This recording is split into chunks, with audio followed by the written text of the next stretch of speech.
Hi, I'm Luann Hammond, DrivingTheNation.com. I'm here with John Humphreys. He's the Senior Vice President of Global Automotive for J.D. Power and Associates. Nice to be here. Thanks so much for being here, John. You just gave some amazing figures at a conference. Let's go over some of these figures and what's going to happen, because California is critical to the automotive business. Absolutely. 12% of the sales in the nation are in California. You see a slowdown in retail sales in California. Why would that be, with so many people coming into California? Well, it's the mix of the people, frankly, right? There's been a lot of diversification of where people are moving to, and that's not, frankly, not really settled right now. But you see a lot of neighborhoods that have come down and been blighted to some degree, and that has to be shored up. But just the vast amount of people that are coming into California, and those that are coming in through natural means, and those people coming from immigration, it could have a drag on the economy. So when you say the type of people that are coming, do you mean by gender, by race, by age?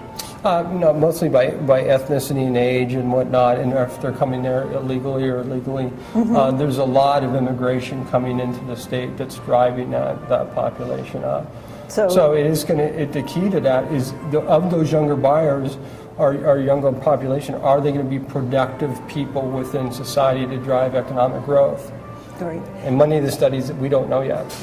So even though it appeared that the credit is available again, and FICO scores, I think you said something like 40% of the people that are buying right now have a FICO score of lower than 630. Yeah. That wouldn't help, even though because of their that would help, but remember, it's a double-edged sword. That's starting to loosen up, the credit scores, that is, and people are sort of go back in droves. Now, my concern is someone's got to monitor it, right? Because you can be paying for that in the backside in terms of a lot of defaults. According to your chart, the large vehicle sales were about 10%, and mid-size sedans were about 38%.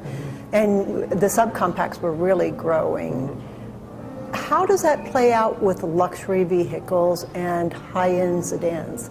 Are those sales in trouble? Because they will be. Yes, they will be. Yeah. Over time. If this trend continues. Now remember, if price of oil goes down, people have a short memory and go, I'm going to go buy the Range Rover. The other interesting aspect was the infotainment, because you said like 82% of Gen Yers want that screen display, and 74% want voice activation. That's a lot of money for a vehicle. Yeah.